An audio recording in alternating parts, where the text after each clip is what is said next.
start an iconic movement. Mannerism would say it's all about refinement and richness of invention.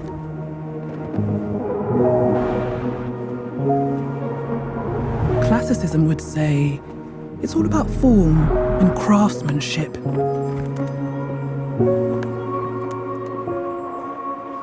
Impressionism might answer, it's all about capturing the magic of every single moment. While Surrealism would find all of this quite, well, surprising. After all, it's about creating the icon of a new movement. Welcome to Forwardism, the new BMW 7.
Hi, and thank you for coming back so promptly. That always feels wonderful and reassuring.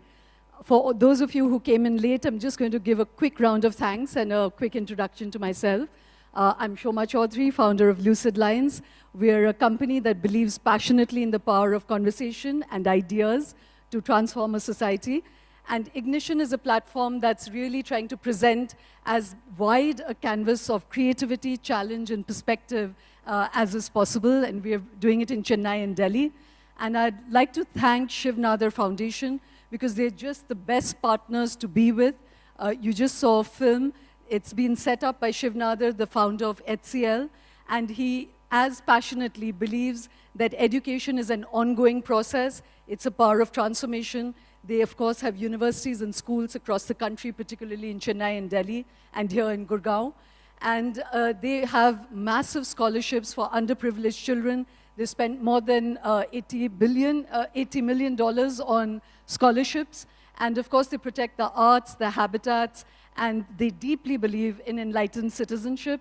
And we're very, very proud to have them as partners for Ignition. We also have BMW that believes in the necessity for an energy shift in all our lives. They've been working on electric mobility. There's a car outside. Do have a look.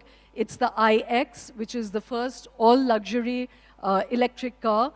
They believe in joy with conscience, and we're very proud to partner with them. They believe in excellence. We have DLF that in Gurgaon certainly needs absolutely no introduction, but 21st century living. But more than, as I said earlier, more than just building buildings, we need a life of intellect and community, and we're very proud that DLF is supporting us to create spaces like that. And then, of course, Diageo, Johnny Walker, if you're still walking and still standing, you know, and if you have a sense of well-being, who's responsible for that? And Brand Avatar, our production and event partner, Ravi, Preksha, wonderful colleagues who help us put this together. I'd like to give a shout out to our own team members, Aditya Puri, my partner, and Himanshu Arya, Ritika Pasi, Navamita Chandra, Kabir, and innumerable others, all part of the team. We are all your hosts here today, so thank you very, very much for being here. I'm going to be mildly selfish, and before we again unroll our fantastic speakers for the remainder of the evening, some of you came in late here, so I again want to use this opportunity to make a public announcement of something which I think you will all deeply remember when we present it to you, God willing. 24th and 25th of February, we are bringing the world to Gurgaon in what I think will be a very, very significant platform. It's the first of its kind, most thought-provoking science, technology, and society conference in India. And the reason we want to do it is there are three very clear intentions. We are being transformed by the most exponential forces in the world in human history. Earlier I quoted Yuval Harari, and I'd like to say that again, not as only an element of anxiety or apprehension, but anticipation and excitement, that there's a kind of troika, nature, technology, and humans, that are in a kind of accelerated conversation as never before in history. So we'd like to create a platform that places this bang center in our lives with intimacy, with urgency. We want to create inspiration and argument. So celebrate the cutting-edge frontier thought that's happening, look at its economic and social opportunities, examine it for its intersections, impacts, ethics, implications, and to present the entire kaleidoscope so none of us have the luxury of thinking that we're not connected with science and technology. So ladies and gentlemen, it's called Synapse. Please block your dates. It's 24th and 25th of February. I'm going to show you a little window into it, and then we'll get into the rest of the evening. Thank you.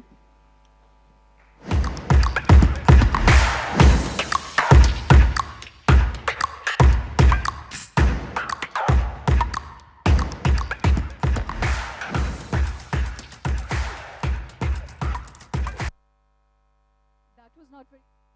My mic is gone. Is there a power cut?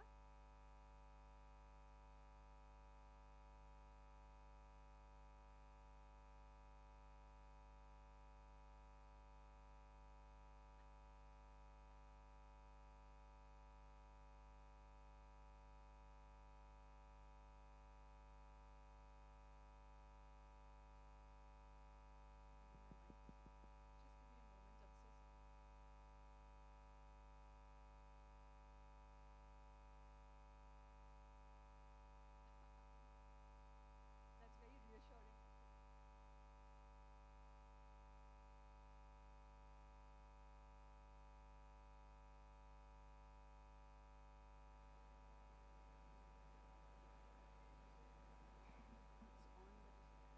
It's not working.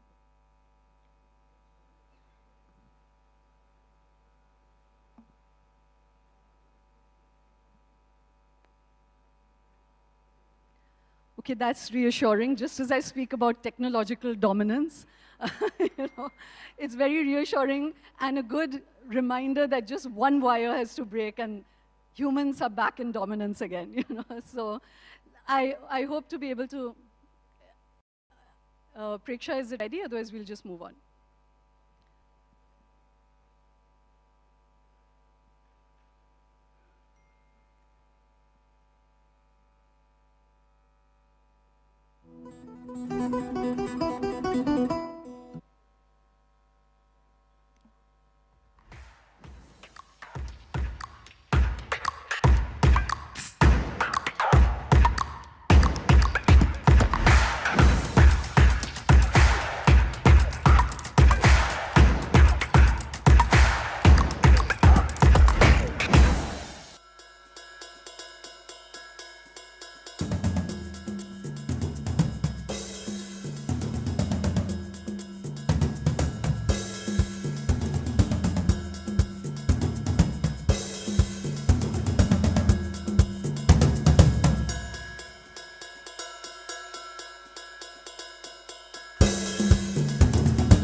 if any of that feels alien to your lives and feels outside of purview of experience, it won't be.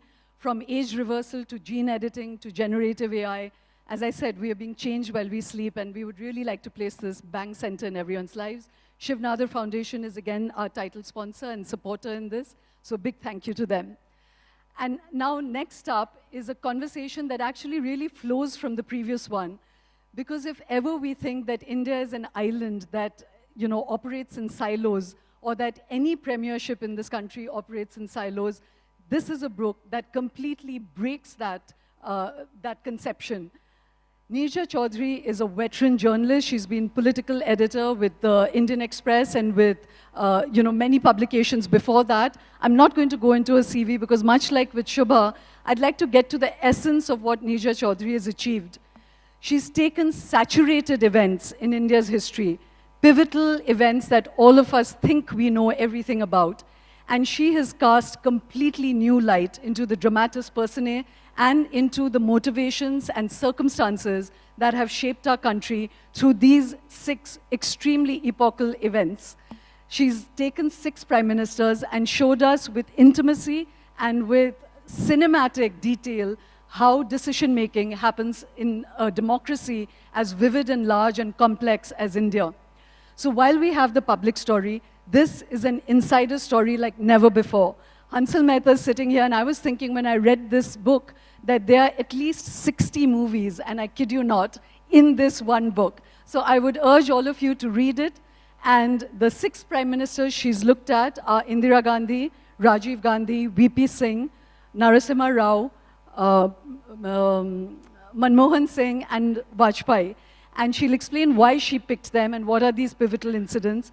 What really came through for me was the amazing alchemy of circumstances, accidents, little pivots, and surprise relationships that really govern us and, as I said earlier, change us while we sleep and we don't know about it. Neerja Chowdhury is bringing that to us with dramatic urgency. Ladies and gentlemen, please welcome Neerja on stage.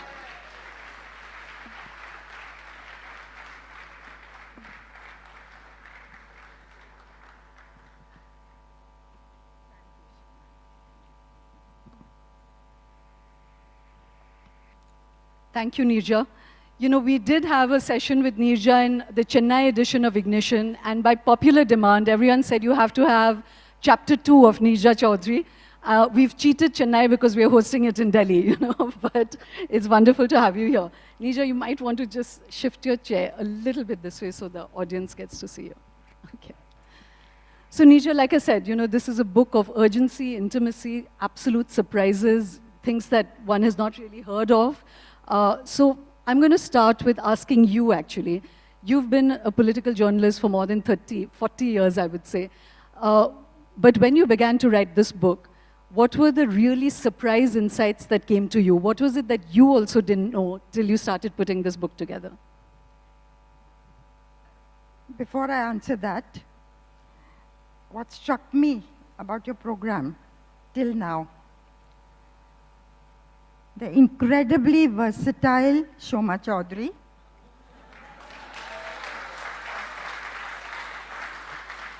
and the incredible diversity of Indian music that Shubha Mudgal represents. Yeah. And the third speaker, I don't know. I would look forward to hearing from. And again, I would say the incredible diversity of India that my book represents. You asked me what is my finding, what struck me.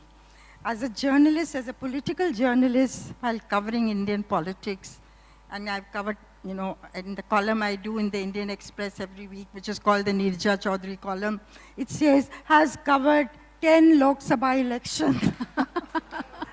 It makes me sound really, as you say, 40 years really is impressive. But every time I hit the road, and elections are due again, I am just simply amazed at India's diversity. Every 20 kilometers, the scene changes. The language is different, the food habits are different, the penawa is different. Of course, religion, caste, all that is there. And that I discovered anew while doing this book. Again, the incredible diversity represented by the Prime Ministers of India. As I've said, aristocratic, rustic, Brahmin, backward, woman, man.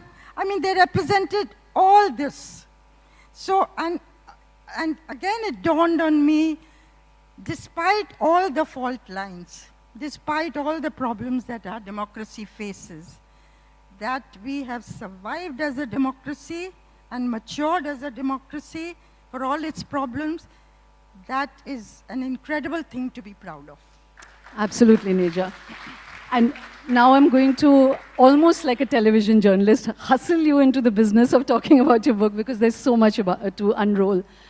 I wanted to start with the most unusual relationships that your book talks about, Neerja. There's such surprise. I don't know how many of you would know, but that Nehru actually was the first supporter of Vajpayee, or that, Narasimha Rao and Vajpayee were great friends, or that Harkrishan Surjit and Manmohan Singh, opposite ends of the political spectrum, were helping each other. So dive us into that first, Neerja. Pick any two of the most unlikely friendships that actually ended up shaping the country. I would say again, our democracy is not just party democracy. It is that, of course. One party opposed to the another. But you have relationships across the political divide. Maybe because we're a feudal country, I don't know the answers, to why this is so. But when things get into a jam, then one political player will pick up the phone and talk to another. Let's find a way out. There is the ugly side there, the underbelly of all this also. So you've talked about, certainly, Jawaharlal Nehru noticed Vajpayee when he first became an MP in the mid-50s, 57.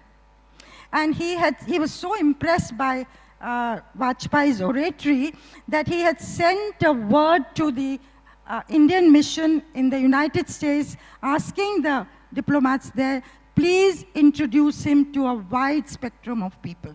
This man has promise. And when Khrushchev came 60, and Nehru did a banquet, hosted a banquet for him, and in the lineup, when Vajpayee came, he was invited.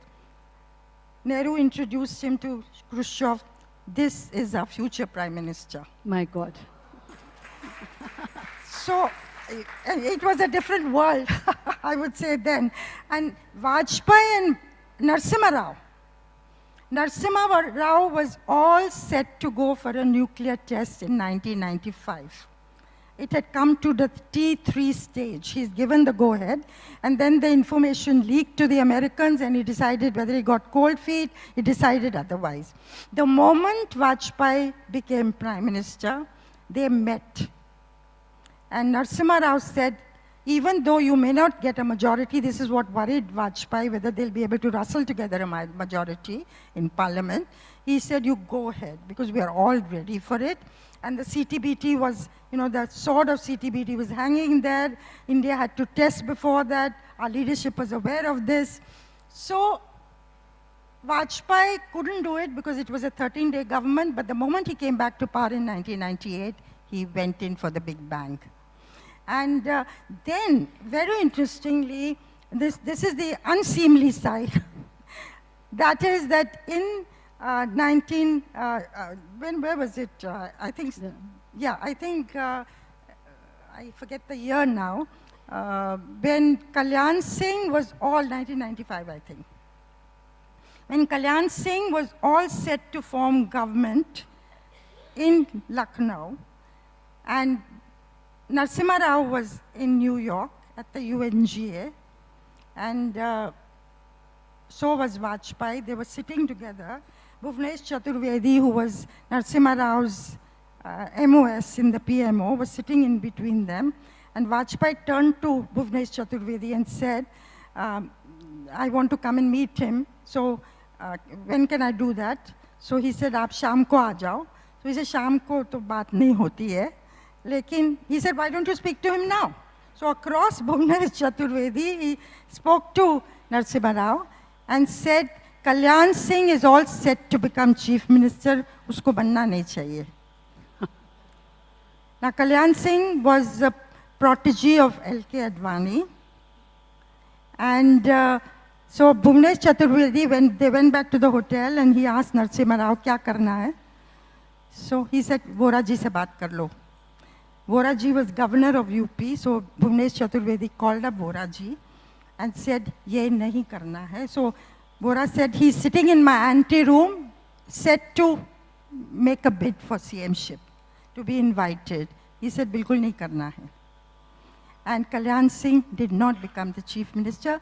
Narasimha Rao knew what UP meant for Vajpayee. That was his turf, that is where his power came from, so they helped each other in this way.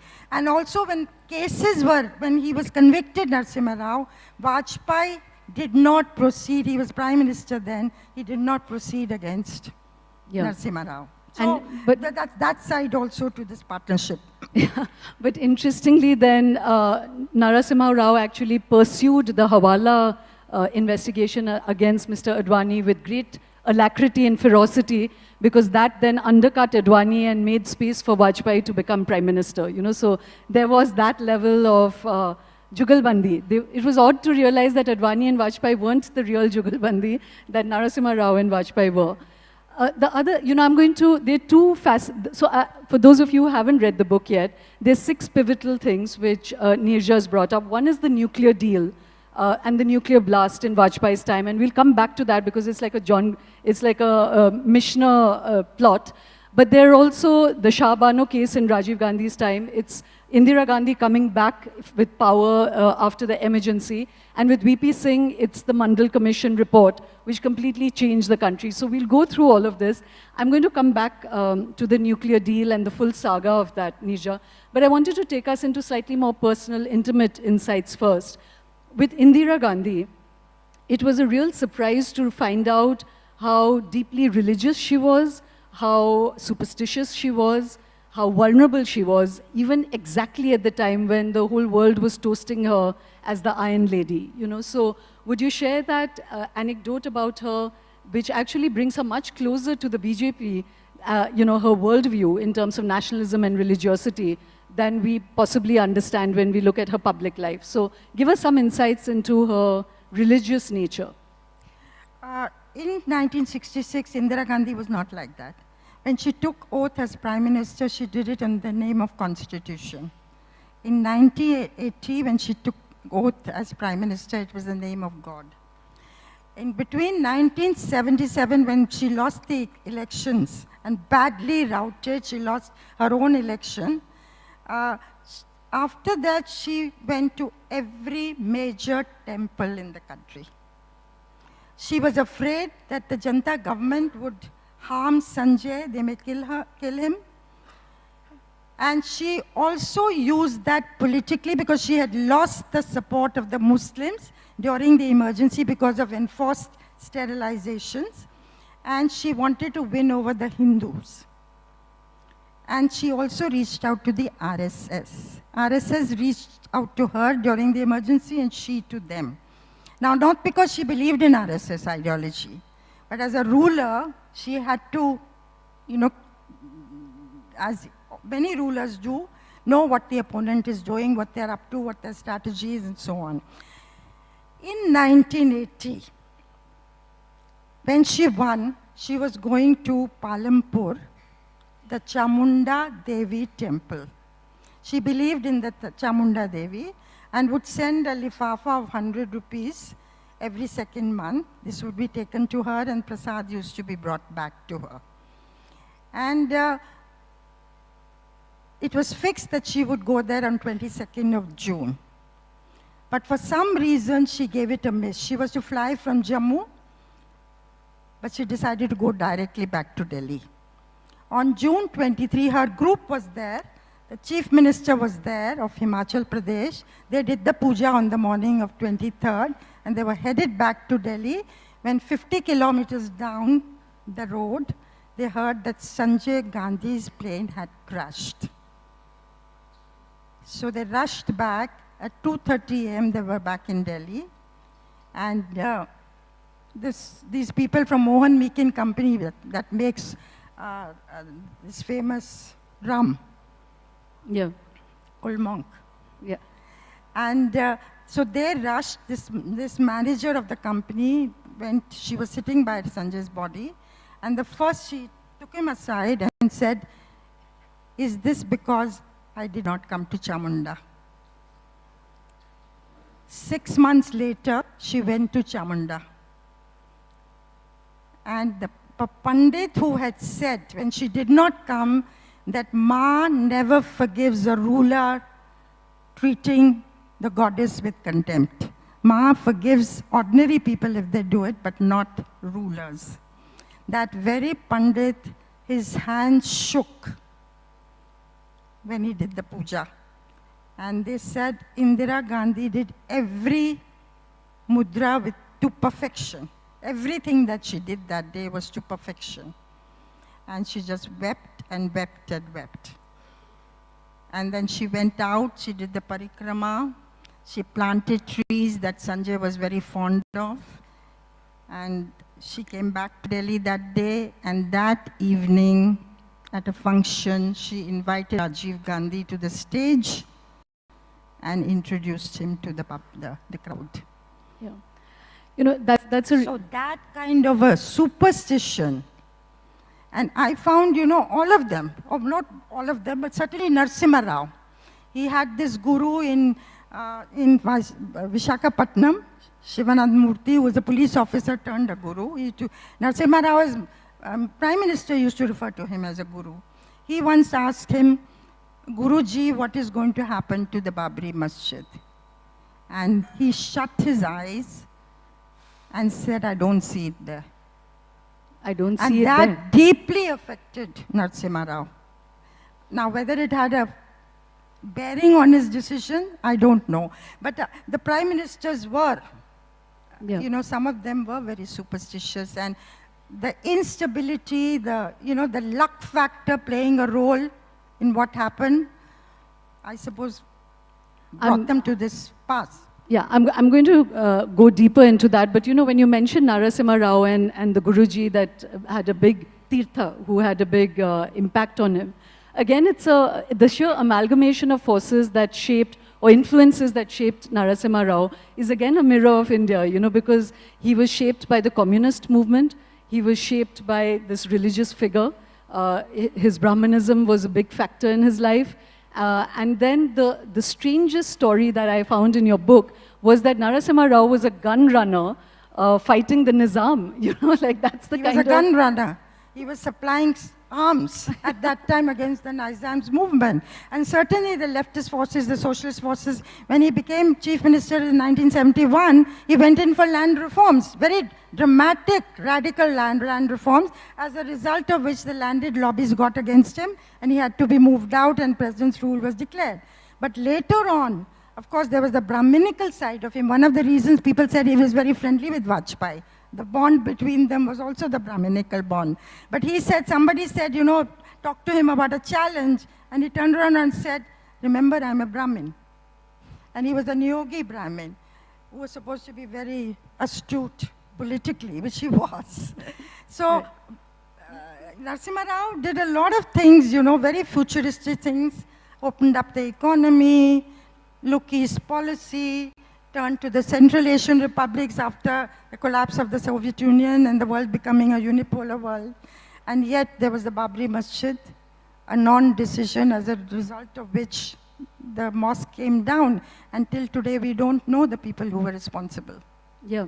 So, Neerja, since we're with Narasimha Rao, and I'd still like to go back to this, you know, this religiosity and how it's played out. But since we're with Narasimha Rao, you know, nobody has sued you for this book, so clearly, and you've been talking to prime ministers, to sources, to government sources, it's rich with almost first person, you know, it has that, so clearly your sources are very strong. But it came as a shock to me that you could write in the book that Narasimha Rao, when the Babri Masjid fell, actually said, "Ye to hona tha," good it happened.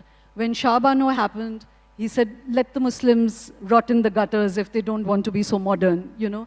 We forget that when Rajiv Gandhi was assassinated, he was home minister. He seems to have let the Sikh riots happen.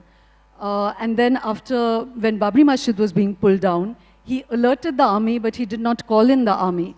So, and as I said, no one has challenged you on these facts, but how did you get to know these things about him and speak of it with such authority?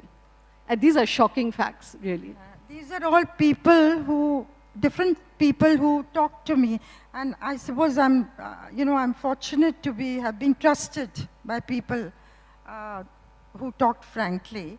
And this thing that you're talking about is 2-3 days after the demolition, when 4 journalists went to see him. And they were led by Neerja Chowdhury, a very eminent figure who edited the mainstream magazine. And he was a friend of Narasimha Rao, had known him, and Narasimha Rao trusted him to talk frankly to him. So he said to him, he said, we heard you were doing puja while the masjid was being brought down.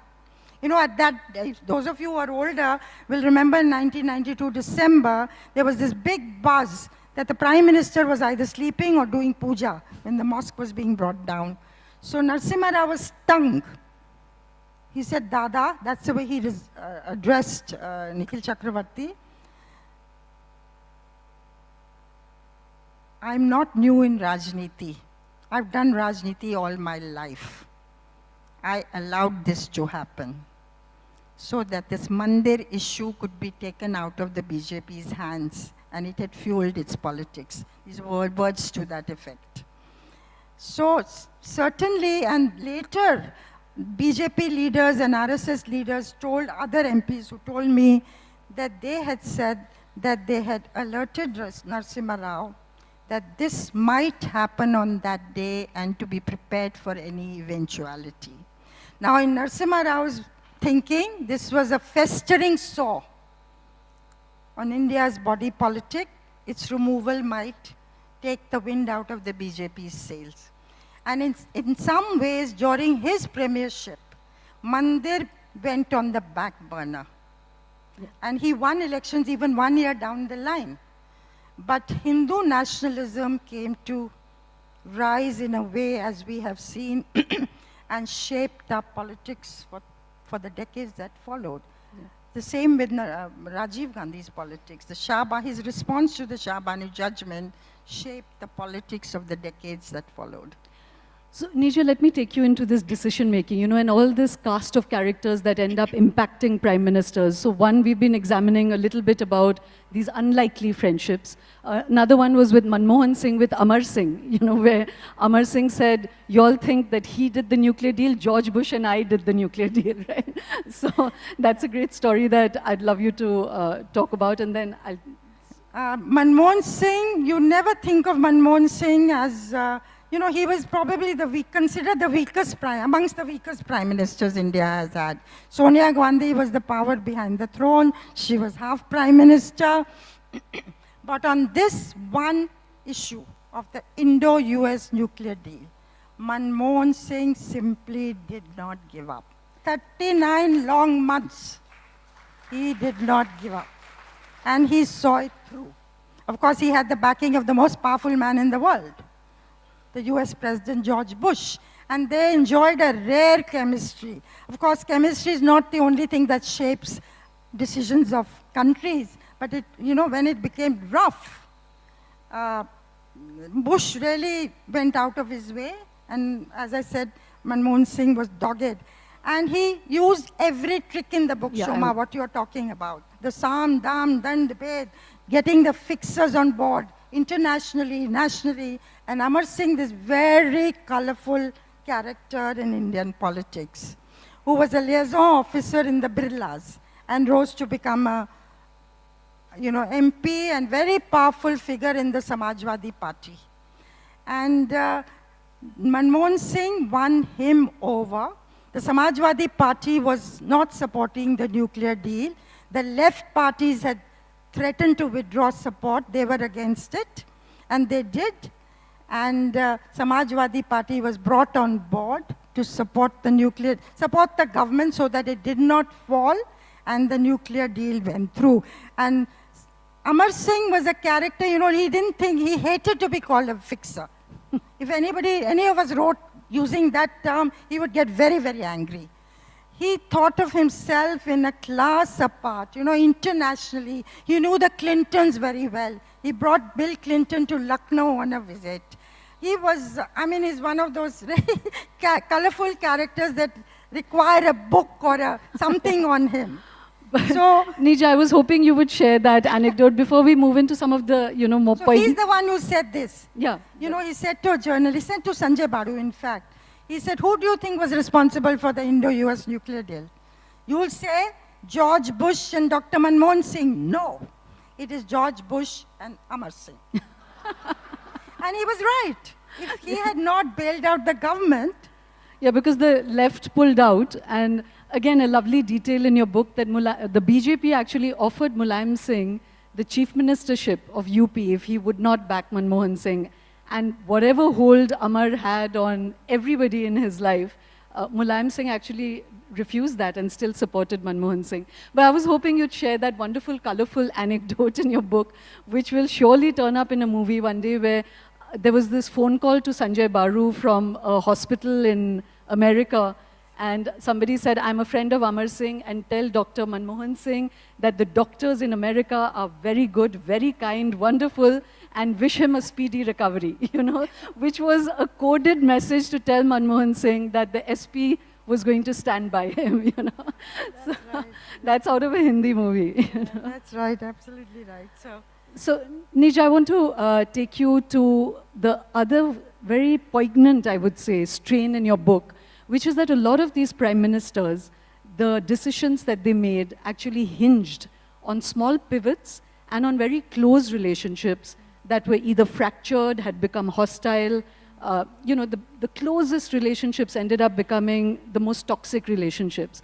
So, maybe you could run us through 2-3 of them. Sanjay Gandhi for Indira Gandhi, Arun Nehru for Rajiv Gandhi, Advani and Vajpayee. It was so tragic to see that Advani did not know when the nuclear bomb went off, and he was so bitter about Vajpayee. So talk about these 3 relationships. I was thinking, in fact, this morning, how such big doors swing on little hinges. Now, Indira Gandhi was disqualified. There was a court judgment, 12th of June, 1975. Raj Narayan had contested against her, lost in the earlier elections, and gone to court. And the court ruled against her, it disqualified her. And that led to her declaring the emergency 2 weeks later. Very small thing, a court judgment. Come to Rajiv Gandhi. He takes over 4 months down the line in 1985, April. Again, there's a court judgment. This is the kind of judgment that comes every day in dozens of courts. What is the judgment? To give maintenance to a divorced Muslim woman with 5 children because her husband is not giving her anything. Neerja, because people will know what Shahbano's thing is, so I wanted you to dive more into the relationships and how. So then third one, VP Singh. I'll just say the little pivots and I'll come back to yours. One Sarkari report that's sitting there in a dusty almara, Mandal Commission report, which Indira Gandhi had put away. Committee had been formed. Committee sat on it. 9 years it outlived Indira Gandhi. And it brought about a change, Mandal Commission, which we are, it's irreversible change that we see. It's changed the face of India. But the relationship, the political jodis that you're talking about, that have been fascinating. Sanjay Gandhi and Indira Gandhi. Sanjay Gandhi, responsible for the emergency, or was the extra constitutional authority during the emergency, even took decisions that mother did not know about. So he was held responsible for the defeat of the Congress party in 1977 because of his actions. And he's the one who's held responsible by his mother for her victory in 1980. Yeah. A fascinating character, one of those tough characters of Indian politics. The second tough character, Arun Nehru. Third cousin of Rajiv Gandhi, was the man who maneuvered the situation in such a way that on 31st October 1984, when Indira Gandhi was assassinated, that Rajiv was sworn in within hours at 7 o'clock in the evening, all due to the machinations and planning of Arun Nehru. And Arun Nehru was virtually seen as the most powerful man after the Prime Minister in the first months of Rajiv Gandhi's. Very tough, and I've listed, how he dealt with journalists. If you went to see him, there'll be only one chair, and he would talk to them people dismissively, people feared him. But he's the one who actually advised Rajiv Gandhi to, after the Shah Bano judgment, he's the one who advised him to open the locks. He was responsible for, he wanted uniform civil code, he wanted to abrogate 370. So it's amazing how many... He said, this is interesting also, he's the one, when when this judgment came, Muslims were up in arms, so Rajiv went in for the Muslim Women Bill to undo the judgment, and then the Hindus were up in arms, so Rajiv got the locks at the Babri Masjid open to allow unfettered the Hindus. Because it's now this advice was given to Rajiv by Arun Nehru, and Arun Nehru told Rajiv, do you think you became Prime Minister in just like that? 5,006 were killed. He used the figure 5,000. There's dispute on the figure, but 5,006 were killed. And there was a Hindu consolidation against that. That's the reason why you were elected. Then he says, if you want to be in power, you'll have to do 3 things. You'll have to build a Ram temple in Ayodhya. You will have to abrogate 370, giving special status to Kashmir, and you will have to bring in uniform civil code. The 3 core agendas of the BJP that it is followed. But it's fascinating, that plays out again and again, because Indira Gandhi also said that she wanted Kashi and Mathura to be built. And then Narasimha Rao in 1991, he said it was in the Congress manifesto to allow the temple to be built. And again, Narasimha Rao, he got a trust, after the Babri Masjids were demolished, he got a trust registered of all the major Hindu sects around the country, and the idea was to build a temple at that very spot. But at the last minute, Mandir has ceased to be an issue, so he said, "Agli baar power mein aayenge to we will do it." So the point is, the essential point that this brings up, it was not Mandir per se, it was politics and power. Mandir was only a tool. Yeah. And that religion is only a tool, caste is only a tool. So one of the things, I will say, not because I'm a cynic, but the essential trigger for decision making in India at the top is survival. To wrest power, to retain power. And every Prime Minister, I would say, they've had flashes of wisdom, but there has been, as I say, this underbelly of Indian politics. Power for the sake of power. And it really started with Indira Gandhi. Yeah. This degeneration. She rose to great heights, but also this degeneration of power for the sake of power. Yeah. We'll need to wrap up pretty soon. So I just want you to touch on 2 aspects. One, VP Singh, who we haven't spoken about. And I want to take you back to his childhood, which again was a surprise in your book. The DNA of the kind of Prime Minister he became was actually sowed in his childhood. It shaped his temperament. So do share that with the audience. And why it played out in public life as it did. His family came from his father, and would marry 3 Ranis, and VP Singh was the son of the 3rd Rani.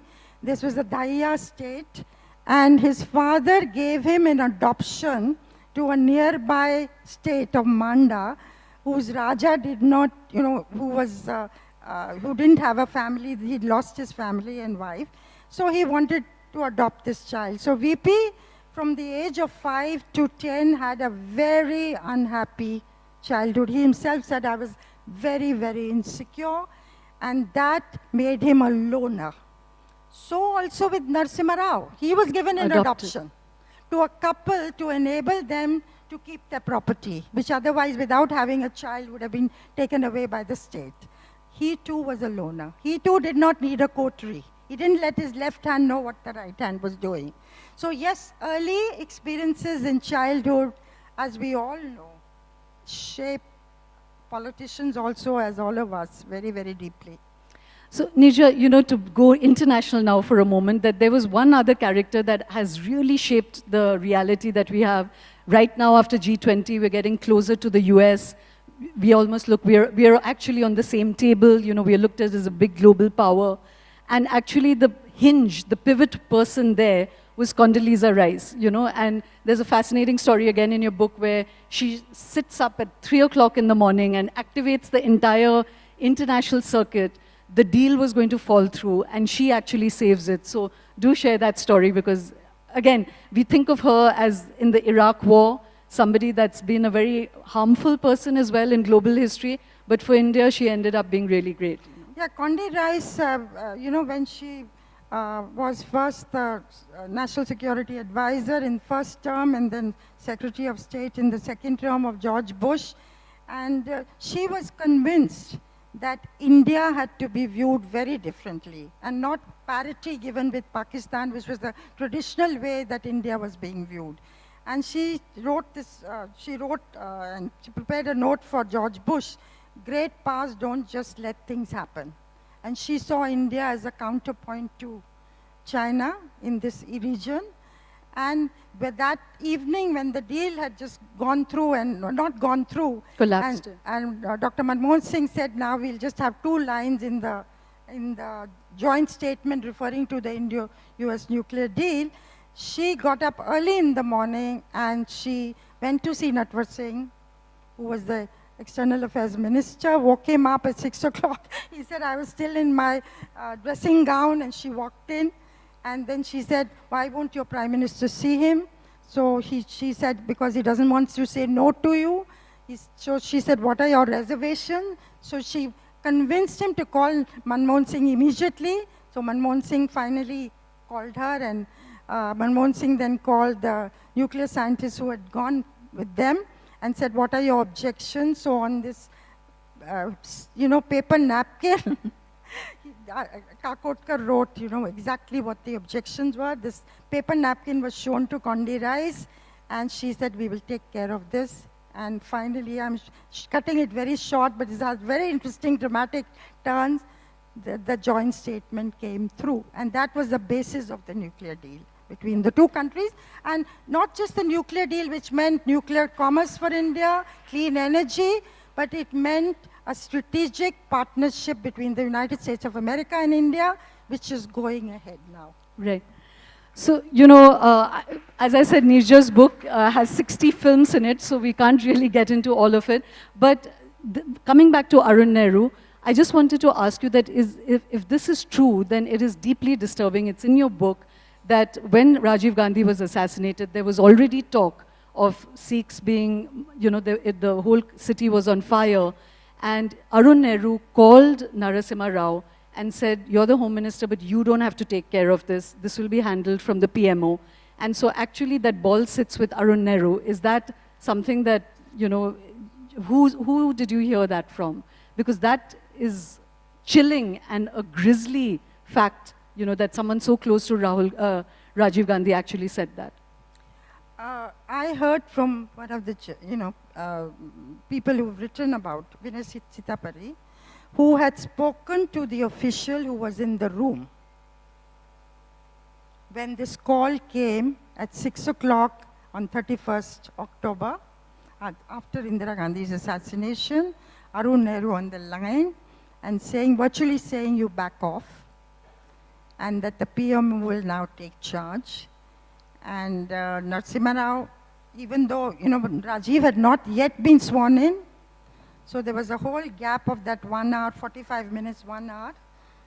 And Narasimha Rao didn't do anything. At that time, the violence had started. There was demand that army be called out immediately. But then, of course, that didn't happen. And we know the following 3 days till the last rites were held and undertaken, the violence that took place in Delhi. Many of us are witness to that, and all over North India, something that India is going to take a long time to live down. What happened in those 3 days. So, again, that's indicative of the kind of ancillary characters that end up shaping, and the burdens prime ministers and bear. I know, at that time, I was at the All India Institute, that whole day I was there, and I know Congress leaders who sent out instructions and said, Maro Salon ko. So it was a very well planned and very cynical to bring about a Hindu consolidation. So again, it's a reminder how many times the army, super efficient, has been there, whether the Gujarat riots, Punjab riots, Sikh riots, and that people in power have just, like you said, that decision making which has so many wheels within wheels, and it's not done. I just wanted to end with another facet in your book, which is the loneliness of all these prime ministers. There are wonderful vignettes in Neerja's book that each of these prime ministers, Nehru sitting under a camphor tree, refusing to speak, Narasimha Rao sitting next to his hospital bed, refusing to eat, VP Singh saying that I wrote history, but all I want now is an erasure. And so each of them, you kind of point to the extreme loneliness, like Indira Gandhi saying that all through my life, we didn't know who would be alive and who would be arrested. So beneath this, cutthroat politics, there's also the burden of being human and the vulnerability, which your big book... And the loneliness. And, because there is a realization at the end of the day, the enormity of the decision that the Prime Minister is about to take, and the millions of lives that it is going to affect, and they were aware of this. Of course, apart from the fact that you don't have any personal life, as VP Singh said, or Vajpayee said, the higher you go, the lonelier it becomes. And he said, I don't know why I strayed into politics. I should have stuck to poetry. But Nehru, who made use of this lonely spells, wrote so many books while in jail. And Indira Gandhi also put it to use in the sense that she would be very standoffish and aloof when people went to see her. So you were figuring out what does she mean when she does this or that. And Narendra Modi, who's really put it to use. You see Narendra Modi alone, if he's coming down Air India 1, you will see no official, no minister behind him, alone. If you have Sardar Patel statue and Narendra Modi in front of it, alone. He goes to South Africa in a train, you see him alone. Kedarnath cave, alone for those 17 hours. The message is very clear.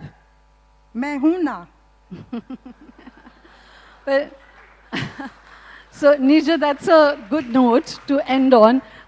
We could go on. We were talking about the religious aspect that, again, these are little details that when Operation Blue Star was happening, Indira Gandhi had the Mahamrityunjay mantra going on.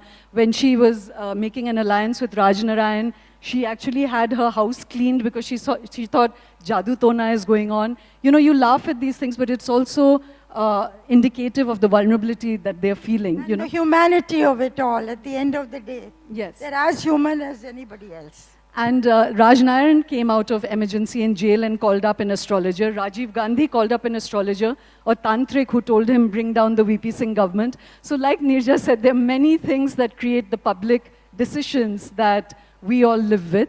But thank you very, very much, Neerja. This is just a jhalak into your book. We'll see this play out in many OTT series. And thank you very much. Thank you very much.